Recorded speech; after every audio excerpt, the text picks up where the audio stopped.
پیسے جو لینے تھے وہ تو ادھر ہی رہ گئے, نہیں ملے, پیسے نہیں ملے. تو میں ڈیلی آتا تھا ان پیسوں کو لینے کے لیے دوسرے تیسرے دن. تو ریل اسٹیٹ کا کام دیکھتے ہوئے مجھے بڑا اچھا لگا. سر اوورسیز پاکستانی ویٹ کر رہا ہوتا ہے سر کہ پاکستان میں انہوں نے انویسٹمنٹ کرنی ہے, اپنے بچوں کو ادھر لے کے آنے. بتاؤں کہ میرے ساتھ اسکیم یہ کر رہا ہے, تو وہ انہوں نے اپنا وہ لپیٹا, وہ کارپیٹ سے چھوٹا سا 3 بال انہوں نے پھینکا اس کو, پیچھے جھاڑیاں تھی اس کے اندر, اور وہ دے رن ہوئے. اب لوگ بزنس کیسے کرتے ہیں, لوگ بات کیسے کرتے ہیں, ہر چیز میں آپ کو سیکھنے کو ملتا ہے.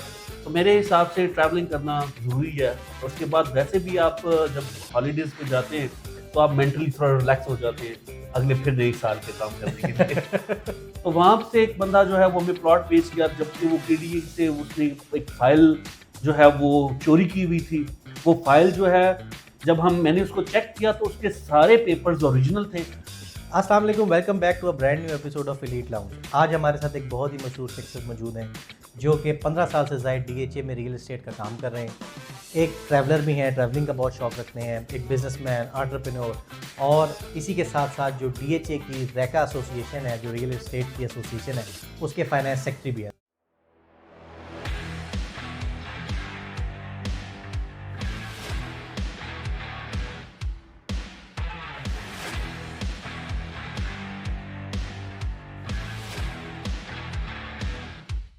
تو آئیے ویلکم کرتے ہیں. السلام علیکم شراز صاحب, کیا حال ہے, خیریت سے ہیں آپ؟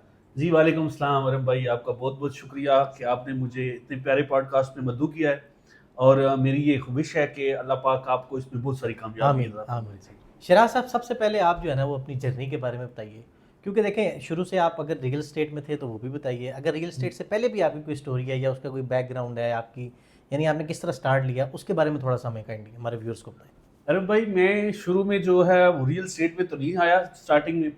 اس سے پہلے میں اپنے ہوم ٹاؤن میں تھا, وہاں پہ میں نے موبائلز کا کام شروع کیا.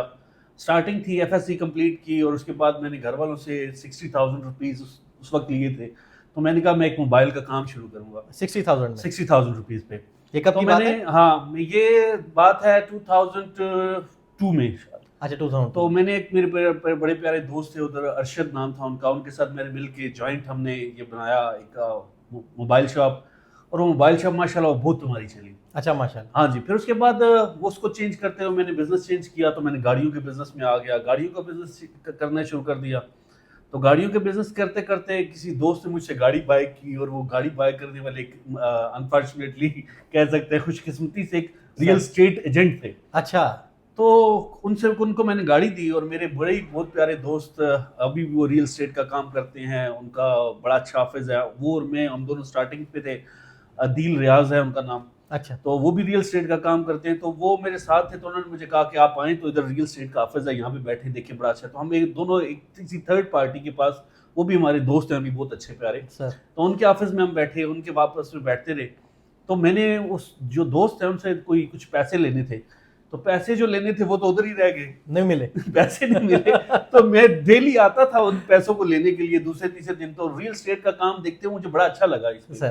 تو یہ ریئل اسٹیٹ کا کام اتنا اچھا لگا کہ میں پیسے چھوڑ کے تو خود ہی ریئل اسٹیٹ میں آ گیا. اچھا ماشاءاللہ. تو ابھی ماشاءاللہ شکر الحمدللہ, اللہ پاک کا بہت احسان ہے کہ میں ماشاءاللہ جتنا شکر کروں ماشاءاللہ اس کا بہت ماشاءاللہ سر بہت اچھا ہے. سر اس پروفیشن میں جب آپ آئے, آپ نے اسٹارٹ لیا, جس طرح آپ نے بتایا کہ آپ نے جو ہے وہ ایک آفس میں آئے اور دوست کے ساتھ آئے اور آپ نے پھر فوراً فیصلہ لیا, تو یہ بتائیں کہ آپ نے جب اسٹارٹ لیا تو آپ کو کوئی چیلنجز فیس کیے ہوں, آپ نے اسٹرگل کیا ہوگا ایک دم, تو آپ کے پاس اس طرح سے ایک دم اپنے آفس تو نہیں اسٹیبلش کیا ہوگا نا, کسی کے ساتھ اسٹارٹ کیا, یا کیا پرابلمس تھی؟ ارم بھائی, کوئی بھی جب آپ کام شروع کرتے ہیں تو اس میں چیلنجز ہوتے ہیں. تو جب میں نے شروع کیا تو مجھے بھی اسٹارٹنگ میں چیلنجز تھے. نمبر 1 تو مجھے کام آتا نہیں تھا, اور میں نے ایک دوست ہے ان کے ساتھ مل کے ایک جوائنٹ پراپرٹی آفس ہم نے پارٹنرشپ پہ اسٹارٹ کیا. اور کام نہ آتا ہو تو پورا دن میں اس طرح کرتا تھا کہ پلاٹس کو لکھ لیتا تھا, بہت سارے ڈیلر بھائی بتاتے تھے, پھر شام کو میپ لے کے تو میں نے جانا, گاڑی نکالنا, اور رات کو یہ سارے پلاٹوں کو دیکھنا, اور صبح کسی نہ کسی کلائنٹ کو دکھاتے تھے. ایک تو یہ چیلنج تھا, یہ چیلنج میں تو نہیں, یہ اسٹارٹنگ لرننگ کہہ سکتے ہیں آپ کو اس کو. اس کے علاوہ چیلنج ایک جو بہت بڑا تھا میرے لیے وہ یہ تھا کہ میں گجر خان سے بلانگ کرتا ہوں, اور گجر خان آنا جانا, صبح آنا پھر شام کو جانا, اچھا صبح 50 کلومیٹر, جی